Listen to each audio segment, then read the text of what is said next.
Bien, finalmente para encontrar nuestras aceleraciones de nuestro mecanismo tipo 2, pues de nuevo tenemos que usar métodos numéricos, así como lo hicimos para encontrar las posiciones y las velocidades de todas las barras respuesta del movimiento de la barra motriz. Nosotros en nuestro análisis de aceleraciones, pues habíamos encontrado también que llegábamos a un sistema de dos ecuaciones, ¿cierto? Con dos incógnitas, en los cuales teníamos la mayoría de los datos conocidos, como las dimensiones geométricas de las barras, las posiciones de cada uno de los movimientos de las barras 2 y 3, o bueno, A, B, B, C, en términos de la barra motriz 1 o A, ¿cierto? Eso ya lo habíamos encontrado. También las velocidades angulares de la barra motriz, pues las sabemos desde siempre, somos los operarios, pero sí las respuestas de la barra AB y de la barra BC, omega 2 y omega 3 respectivamente, pues las habíamos encontrado también en nuestro análisis previo. Y ahora, pues lo único que tenemos de incógnita son las respuestas de aceleraciones de la barra AB y de la barra BC, o sea, omega 2, alfa 2, perdón, y alfa 3 respectivamente, en términos del movimiento de aceleración, ¿cierto? De toda la definición de la aceleración de la barra OA definida con el valor de aceleración alfa 1. Bien, ese valor de aceleración, pues nosotros lo sabemos porque somos los operarios de la máquina. Entonces, en definitiva, volvemos a tener un sistema de dos ecuaciones con dos incógnitas, un sistema de ecuaciones en los cuales las ecuaciones son no lineales, ¿cierto? Tenemos operaciones en las cuales multiplicamos las incógnitas y entonces no es tan fácilmente separable la una en la otra y los métodos de solución pues pueden tener soluciones analíticas, pero son difíciles de encontrar. Entonces nosotros nos vamos a nuestro análisis de métodos numéricos, que sí o sí, pues nos es más fácil encontrar la solución respuesta a ese sistema de ecuaciones. Entonces, si se fijan, yo aquí lo tengo preparado, nuestro código, y el código tiene las mismas partes que los análisis anteriores que hemos hecho. Bien, entonces tengo yo unas definiciones de los datos conocidos del problema, que son las dimensiones geométricas de las barras, voy a usar las mismas que he venido usando en el proyecto. Sé la velocidad angular de la barra 1, va a ser constante, simplemente un valor positivo 0.1, y ahora yo defino un valor de aceleración angular de la barra OA, el valor de alfa 1, también positivo 0.1, como si estuviera acelerando, en ese sentido contrario a las manecillas del reloj. Simplemente pues yo lo definí así, pero puede ser de otra forma, puede variar, ¿cierto? Puede variar para cada instante de la posición angular de la rotación de la barra motriz OA, puede ser un valor variable. Entonces, igual que en los casos anteriores, yo quiero entonces encontrar mi solución de mi sistema de ecuaciones mediante el método Newton-Raphson para todos los incrementos angulares, ¿cierto? Para todas las definiciones de θ1, todos los ángulos θ1 que yo tenga, ¿cierto? Entonces, aquí yo puedo hacer un análisis de 10 ángulos, simplemente, ¿cierto? Para comenzar. Y entonces, para cada uno de estos ángulos, yo necesito solucionar cuáles son mis valores de alfa 2 y alfa 3 en este sistema. Entonces, para todos esos ángulos, yo tengo que hacer ese esquema algorítmico de pasar por cada uno de esos ángulos y solucionar nuestro sistema de ecuaciones de aceleraciones, habiendo tenido todos los valores de omega y de teta, ¿cierto? Todos los valores de ángulos y de velocidades angulares de todas las barras, ¿cierto? Aparte de los datos conocidos de geometría de las barras.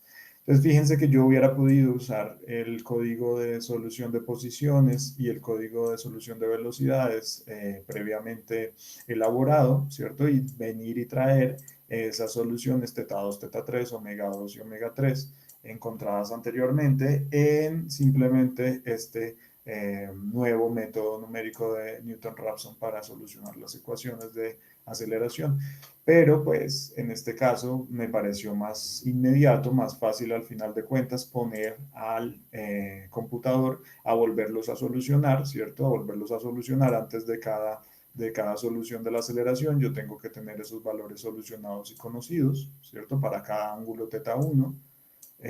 Pero me pareció bien volverlos a solucionar y traerlos aquí como datos conocidos. Eso sí, como datos conocidos, si se fijan, aquí entran en la función. Todos estos son datos conocidos, θ1, θ2, θ3, omega 1, omega 2 y omega 3. Todos son valores conocidos en nuestra solución de nuestro sistema. Bien.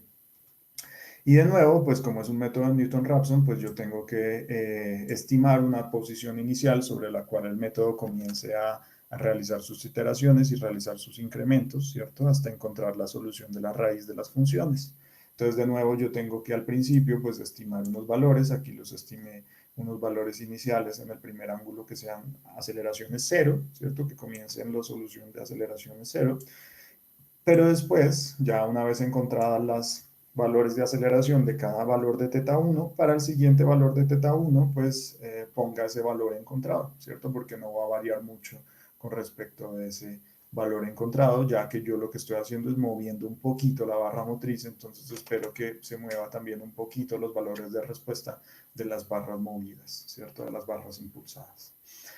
Y de nuevo, pues tengo que programar el método de Newton-Raphson ahora para las ecuaciones de aceleraciones. Entonces, si se fijan, es exactamente el mismo cuerpo de los métodos anteriores usados para las posiciones y las velocidades. Es simplemente un método de Newton-Raphson donde itero y encuentro las soluciones nuevas a nuestro sistema de ecuaciones, ¿cierto? Las nuevas soluciones encontradas.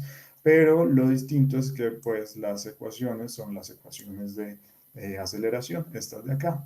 Entonces, ¿yo qué hice? Pues pasé todos los términos del lado derecho de nuestras ecuaciones al lado izquierdo, tales que al lado derecho de las ecuaciones me queda un cero, ¿cierto? Entonces, nuestras incógnitas al lado izquierdo, ¿cierto? Nuestros términos del lado izquierdo de la ecuación serán los valores que me den que esas funciones se vuelvan cero, ¿cierto? Esos son los valores de solución de alfa 2 y alfa 3. Son esos valores en los cuales ambas ecuaciones se me vuelven cero. Listo, entonces aquí fíjense, definí todos estos son los términos que yo encontré de nuestro análisis pasados al lado izquierdo de las ecuaciones y todo esto se me tiene que volver cero. Listo, entonces no es más, es la misma explicación de los métodos de Newton-Raphson implementados para las posiciones y las velocidades. Entonces yo puedo correr este, este código y graficar todas las soluciones. Fíjense, voy a graficar los valores de posición, voy a graficar los valores de velocidades y voy a graficar ahora los valores de aceleraciones. Entonces vemos los valores de posiciones, efectivamente esto ya lo habíamos encontrado, los valores de aceleraciones, de velocidades, perdón, ya no los habíamos encontrado muy bien para esos 11 puntos de análisis de vuelta de la barra motriz. Y ahora fíjense nuestras soluciones de aceleraciones, no varían mucho con respecto a sus velocidades angulares, ¿cierto? Son como muy parecidas. Bueno, vamos a ver si incrementando el número de puntos, pues se nos va a incrementar el costo computacional muchísimo, pero fíjense que sigue encontrando valores de nuestras soluciones, valores de alfa 2, valores de alfa 3. Aquí les voy a poner un punto y coma para que no me bote, me arroje en el terminal todas esas soluciones que va encontrando. Si se fijan, van saliendo las soluciones encontradas, las va posicionando en los vectores alfa 2 y alfa 3. Entonces se me va llenando la pantalla de información distinta a la del método numérico que yo estoy ejecutando, que necesito que me bote información, así rápidamente la vemos, si ha convergido o no, si ha encontrado las soluciones o no. Y listo, nos grafica nuestra solución, efectivamente muchísimo más suave, muchísimo más bonita, muchísimo más diciente para todos los instantes del movimiento, como es el comportamiento de aceleraciones de la barra B, alfa 2, y de la barra BC, alfa 3. Eso es. Entonces, logramos nuestra descripción cinemática completa de nuestro mecanismo tipo 2 usando métodos numéricos.